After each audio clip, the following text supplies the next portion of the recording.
नमो भगवते वासुदेवाय।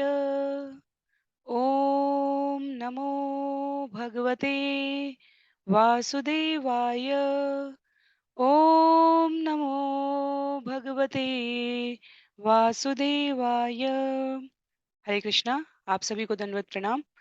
श्रीमद् भागवतम महापुराण सत्रों की इन श्रृंखला में आज 256वें सत्र में 256 सेशन में हम सभी वेद व्यास जी द्वारा रचित 18,000 श्लोकों वाले श्रीमद् भागवतम महापुराण के स्कंद 4 अध्याय 21 भाग 2 का श्रवण और पठन करने जा रहे हैं। अंतर्राष्ट्रीय कृष्ण भावनामृत संघ के संस्थापक आचार्य कृष्ण कृपा मूर्ति श्री श्रीमदेसी भक्ति वेदांत स्वामी श्रील प्रभुपाद द्वारा लिखित सुंदर तात्पर्यों के माध्यम से हम इस अमल पुराण के विषयों को यहाँ श्रवण और पठन कर रहे हैं। सदैव की तरह मेरा अनुरोध रहेगा, आप में से जिनके पास पुस्तकें हैं, श्लोकों के वाचन के समय, तात्पर्यों की मीमांसा के समय उसको अवश्य प्रयोग करें। संक्षिप्त पुनरावृत्ति मंगलाचरण के पश्चात हम लोग आज का सत्र आरंभ करेंगे। पुनरावृत्ति के क्रम में यदि हमें स्मरण हो, महाराज पृथु जब नगर में प्रवेश करते हैं तो नागरिकों द्वारा समस्त सुंदर अलंकृत आभरणों, वस्तु, विशिष्ट व्यक्तियों द्वारा उनका स्वागत किया जाता है। नगर नगर और द्वार द्वार पर सुंदर बंधनवान सजाए गए हैं। मांगलिक वस्तुओं को महाराज पृथु के अभिनंदन के लिए प्रस्तुत किया गया है। श्लोक संख्या 11 से लेकर 20 तक मैत्रेय द्वारा पृथु के शासन, संरचना और संभाषण का वर्णन है। महात्मा विदुर द्वारा जब प्रश्न पूछा गया कि वो महाराज पृथु के विषय में सब कुछ जानने की इच्छुक है, तो मैत्रेय मुनि ने उनके शारीरिक सौष्ठव, उनकी वाणी की अद्भुत मंत्रमुग्ध करने वाली विशिष्टताओं के साथ महाराज पृथु के नगरी की एक एक व्यवस्था का, उनके द्वारा अपने प्रजा से किए गए संवादों का क्रमशः इस अध्याय में वर्णन किया है। ये हमारे लिए महत्व के इसलिए है क्योंकि इससे हमें पता चलता है कि राजा और प्रजा के मध्य किस प्रकार का संबंध स्थापित होना चाहिए। महाराज पृथु अपने आदेश में श्लोक संख्या 21 से 36 तक जब हम देखते हैं, अपनी प्रजा को निर्देश दे रहे हैं। यार 21 से 36 में महाराज पृथु का नागरिकों को निर्देश है। वहां पर महाराज स्पष्ट रूप से कहते हैं, अपने अपने कृतित्वों के लिए हम सभी समान रूप से जिम्मेदार हैं। तो ये इस बात का द्योतक है कि प्रजा की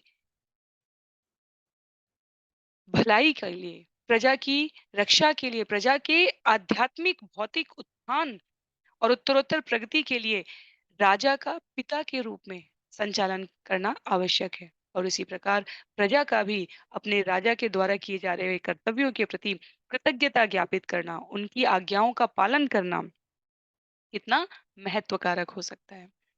तो ये संक्षिप्त पुनरावृत्ति है। आरंभ करेंगे मंगलाचरण से और उसके पश्चात श्लोक संख्या 26-27 से आज का विषय। नारायणं नमस्कृत्य नरं चैव नरोत्तमं देवीं सरस्वतीं व्यासं ततो जयमुदीरयेत्। शृण्वतां स्वकथा कृष्ण पुण्यश्रवणकीर्तन यद्यन्तस्थो ह्यभद्राणि विधुनोति सुयस्यताम्। नष्टप्रायेषु भद्रेषु नित्यं भागवत सेवया भगवत्युत्तमश्लोके भक्तिर्भवति नैष्ठिकी। ॐ अज्ञानतिमिरान्धस्य ज्ञानाञ्जनशलाकया चक्षुरुन्मीलितं येन तस्मै श्रीगुरुवे नमः। मूकं करोति वाचालं पङ्गुं लङ्घयते गिरिं यत्कृपातमहं वन्दे परमानन्दमाधवम्। वाञ्छाकल्पतरुभ्यश्च कृपा सिन्धुभ्य एव च पतितानां पावनेभ्यो वैष्णवेभ्यो नमो नमः। जय श्री कृष्ण चैतन्य प्रभु नित्यानंद श्री अद्वैत गदाधर श्रीवासादि गौर भक्तवृंद। हरे कृष्ण कृष्ण कृष्ण हरे हरे, हरे राम राम राम हरे हरे, हरे कृष्ण कृष्ण कृष्ण हरे हरे, हरे राम राम राम हरे हरे, हरे कृष्णा कृष्ण कृष्ण हरे हरे, हरे राम राम राम हरे हरे। हरे कृष्णा। पुनः सभी भक्तवृंद को सादर प्रणाम। यहाँ आज 256वें सत्र में 256 सेशन में स्कंद 4 अध्याय 26 अध्याय 21 श्लोक संख्या 26 से हम आरंभ करेंगे। श्लोक संख्या 26 में महाराज पृथु द्वारा बहुत ही स्पष्ट रूप से कहा गया था, यूयं तदनुमोदध्वं पितृदेवर्षयो अम्ला कर्तुशास्त्र अनुज्ञातो तुल्यं यत् प्रेत्य तत्फलम्।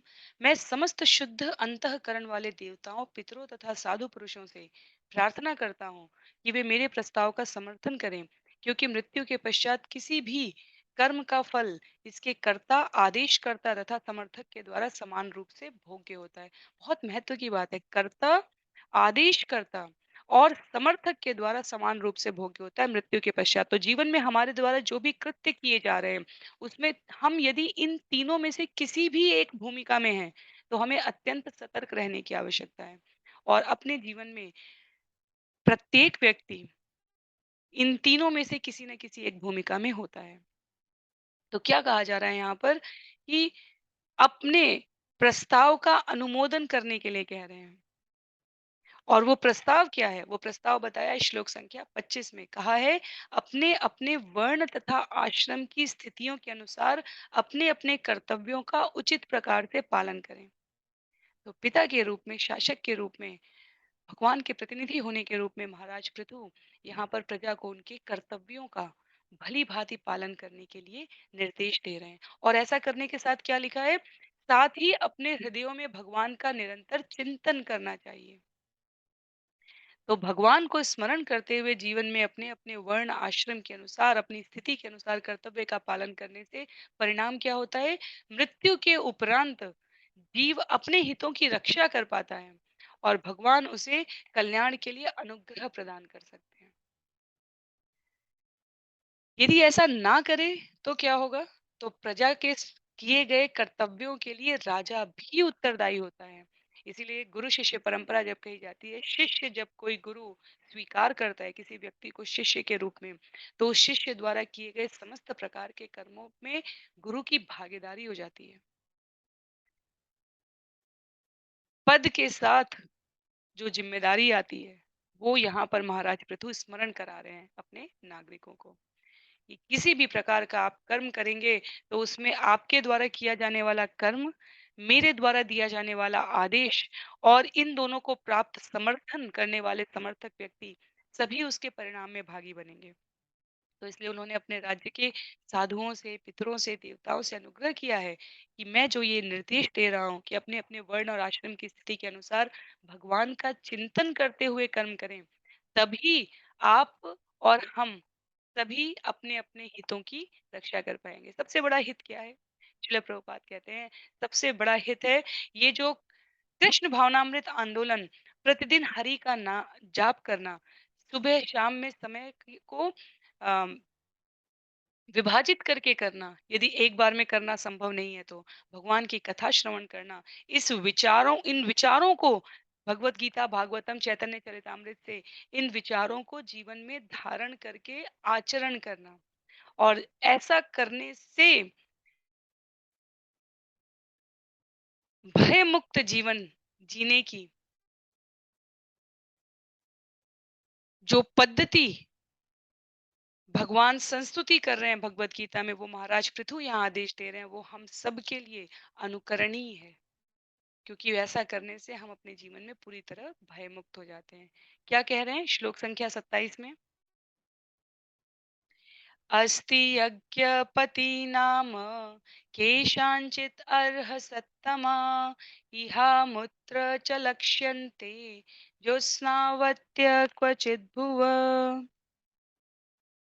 माननीय देवियों तथा सज्जनों, शास्त्रों के प्रामाणिक कथनों के अनुसार कोई ऐसा परम अधिकारी होना चाहिए जो हमें अपने अपने वर्तमान कार्यों के अनुसार पुरस्कृत कर सके। अन्यथा इस जीवन में तथा मृत्यु के बाद के जीवन में कुछ लोग असामान्य सुंदर तथा शक्तिमान क्यों कर हो सकते हैं।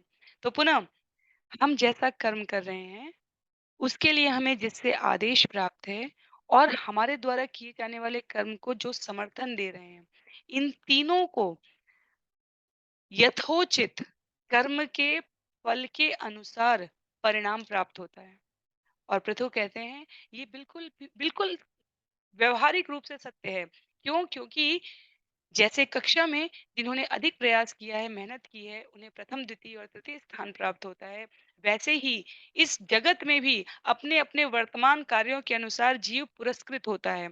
तो शास्त्रों के प्रामाणिक कथनों के अनुसार एक अधिकारी नियुक्त है इसके लिए।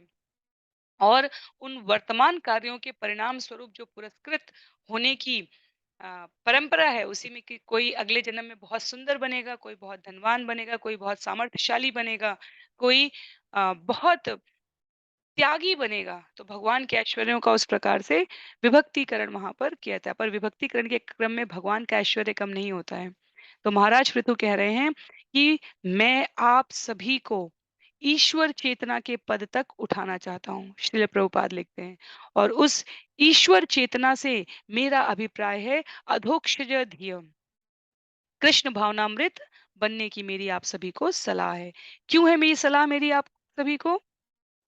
इसलिए क्योंकि इस मृत जीवन के पश्चात जब मृत्यु होगी मनुष्य रूप में, उसके पश्चात जो आपको जीवन प्राप्त होने जा रहा है, उसमें इस जन्म में किए गए कर्मों के परिणाम स्वरूप आप कर्मों के परिणाम को आप अगले जन्म में भोगने जा रहे हैं।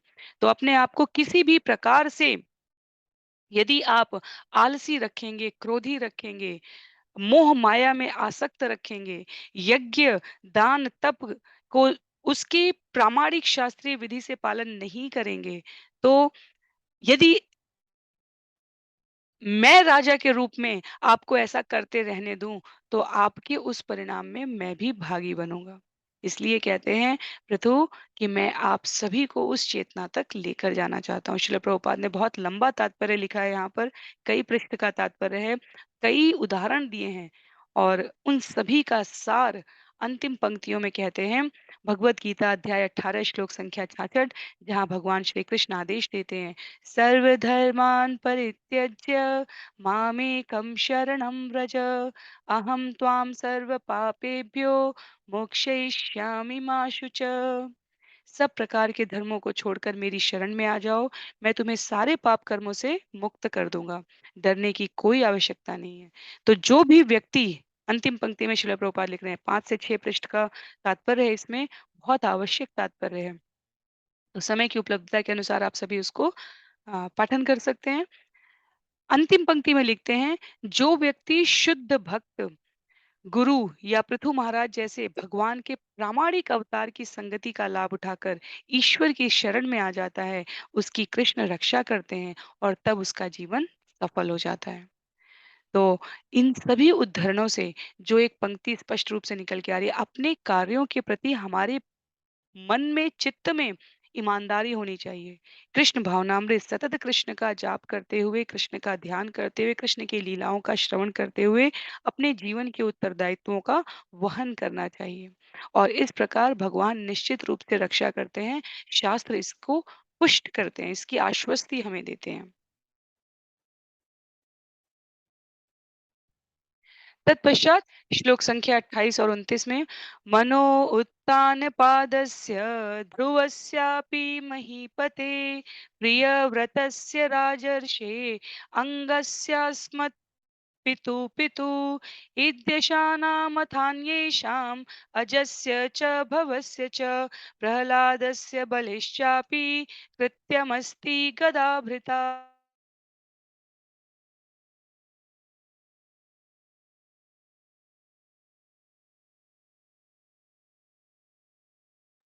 इसकी पुष्टि न केवल वेदों के साक्ष्य से होती है, अपितु मनु, उत्तानपाद, ध्रुव, प्रियव्रत तथा मेरे पितामह अंग एवं महाराज प्रहलाद तथा बलि जैसे अन्य महापुरुषों तथा सामान्य व्यक्तित्वों के व्यक्तिगत आचरण द्वारा होती है।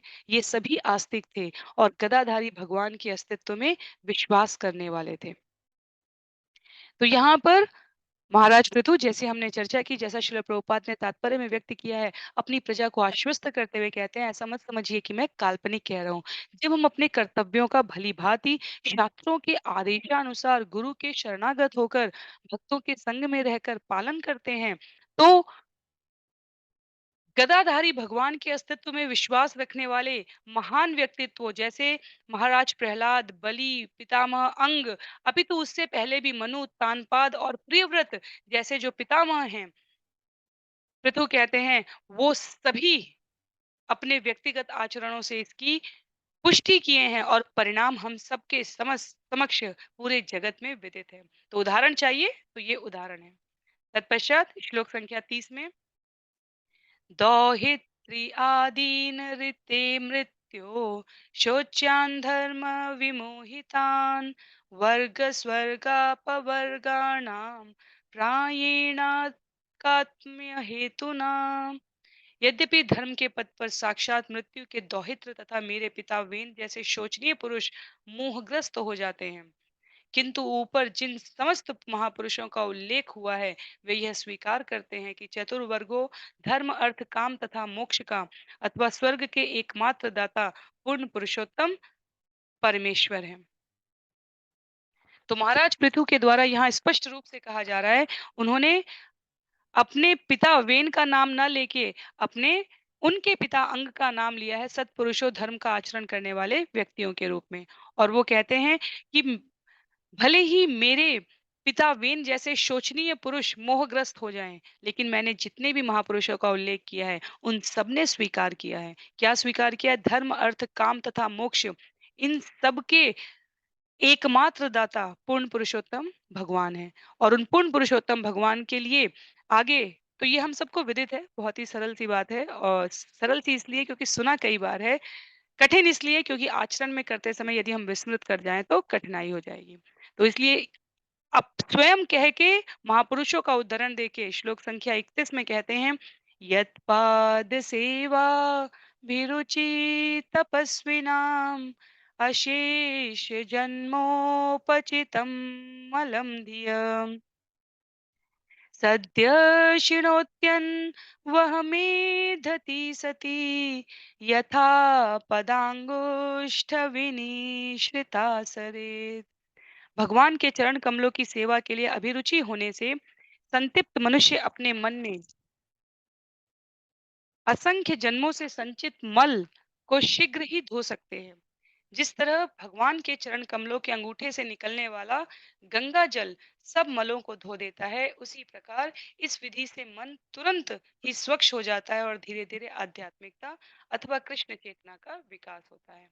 तो पहले क्या करना चाहिए वो बताया पृथु ने, उसके पश्चात इसका परिणाम क्या होता है वो बताया। उसके पश्चात उदाहरण बताएं किन्होंने ऐसा पालन किया है तो उनके जीवन में किस प्रकार से परिवर्तन आया है, वो पुष्टि करते हैं। उनके जीवन के परिणाम को हम सबने स्वयं साक्षी रूप में आचार्यों से श्रवण किया है और उसके पश्चात बता रहे हैं अब ये कैसे किया जा सकता है। तो क्या कहा जा रहा है, भगवान के चरण कमलों की सेवा के लिए हमें अभिरुचि उत्पन्न करनी पड़ती है। अभिरुचि उत्पन्न करने के लिए जैसे नित्य प्रति गंगा में स्नान करने से, और श्रील प्रभुपाद विशेष रूप से लिखते हैं कि भारत में जो नित्य प्रति गंगा में स्नान करते हैं वो प्रायः समस्त रोगों से मुक्त रहते हैं। और वहां पर उन्होंने कलकत्ता के एक सम्माननीय अम, ब्राह्मण का उदाहरण देते हैं कि उन्होंने डॉक्टर की औषधि कभी नहीं खाई, जब भी वो बीमार होते थे तो गंगा जल पीते थे और थोड़े ही समय में अच्छे हो जाते थे। तो ये गंगा की महिमा है, हम सभी इससे भली-भांति अवगत हैं। अब गंगा के जल में आगे लिखते हैं श्रील प्रभुपाद के आस-पास की फैक्ट्रियों की अन्य गंदी वस्तुएँ बह रही हैं, तो भी हज़ारों लोग गंगा जल में स्नान कर रहे हैं और नितांत स्वस्थ तथा आध्यात्मिक अभिरुचि वाले लोग हैं। तो गंगा की महिमा अद्भुत है।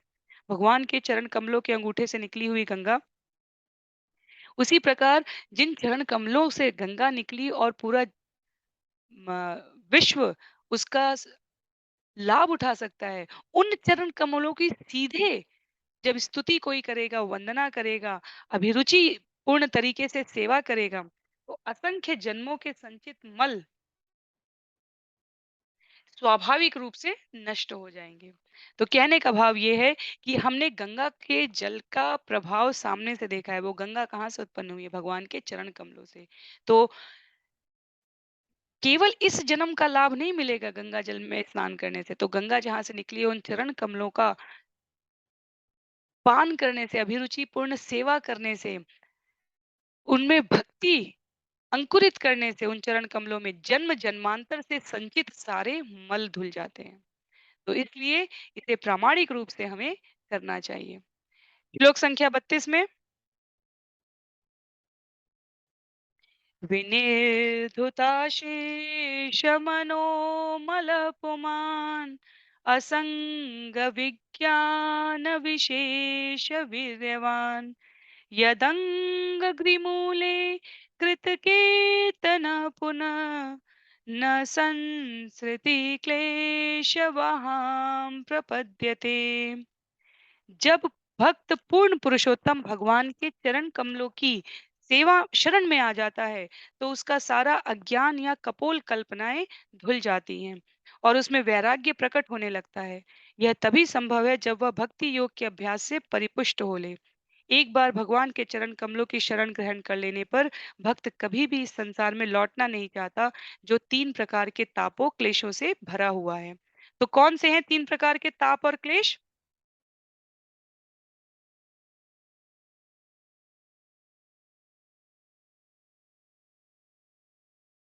3 प्रकार के ताप और क्लेश का वर्णन करते हुए श्रील प्रभुपाद तात्पर्य में कहते हैं, आध्यात्मिक, आधि दैविक और आधि भौतिक। इन 3 प्रकार के तापों से जीव अपने आप को मुक्त कर लेगा यदि वो एक बार भगवान के चरण कमलों की शरण में आ जाए।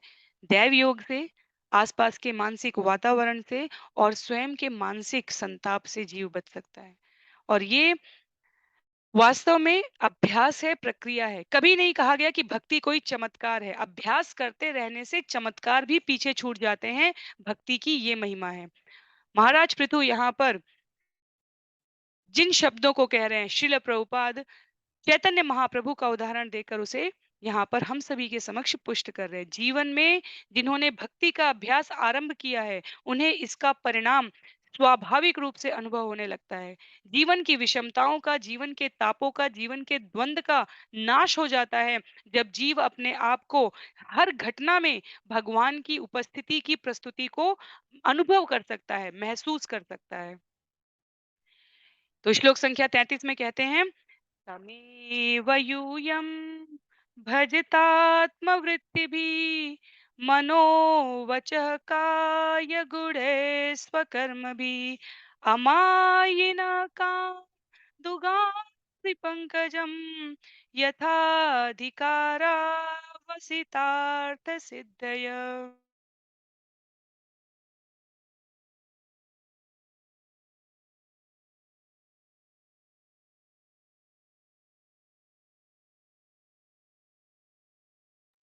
पृथु महाराज ने अपने प्रजाजनों को उपदेश दिया, तुम सबों को अपने मन, वचन, देह तथा कर्मों के फल सहित सदैव खुले मन से भगवान की भक्ति करनी चाहिए। तुम सब अपनी सामर्थ्य तथा वृत्तिपरक कार्यों के अनुसार पूरे विश्वास तथा बिना हिचक के भगवान के चरण कमलों की सेवा में संलग्न रहो। तब निश्चय ही तुम्हें अपने अपने जीवन उद्देश्य प्राप्त करने में सफलता प्राप्त होगी।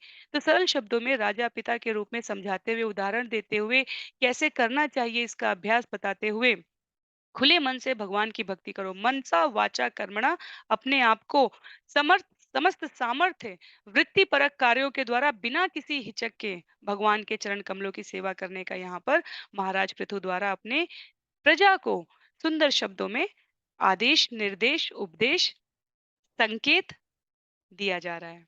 श्लोक संख्या 34 में, असाविहानेक गुणो गुणोध्वर पृथग्विध द्रव्य गुणो क्रियोक्तभिः संपद्यतेऽर्था शयलिंग नामभिः विशुद्ध विज्ञान गण स्वरूपतः।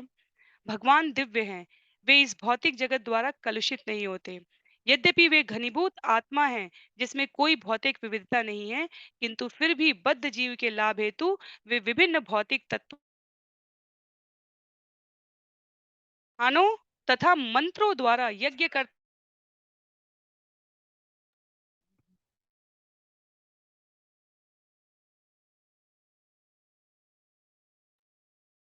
क्षमा कीजिएगा, किंतु फिर भी बद्ध जीव के लाभ हेतु वे विभिन्न भौतिक तत्वों, अनुष्ठानों तथा मंत्रों द्वारा यज्ञकर्ता के मनोरथों एवं उद्देश्यों के अनुसार विविध नामों से देवताओं को समर्पित होने वाले यज्ञों को स्वीकार करते हैं। तो अब भगवान की ये जो दिव्यता है श्लोक संख्या 34 से, इसमें महाराज पृथु अपनी प्रजा को भगवान के सुंदर संदर्भों द्वारा, ब्राह्मणों और वैष्णवों की महिमा के द्वारा कैसे उनको प्राप्त किया जा सकता है, उसके लिए सहायक माध्यमों का वर्णन आरंभ करने जा रहे हैं। तो श्लोक संख्या 34 से हम लोग इस विषय को अगले सत्र में श्रवण करेंगे। आज के लिए सत्र को यहीं पर समाप्त करते हैं। श्रील प्रभुपाद की जय, श्रील गुरुदेव की जय, अनंत कोटि वैष्णव वृंद की जय, श्रीमद् भागवतम महापुराण की जय। हरे कृष्णा।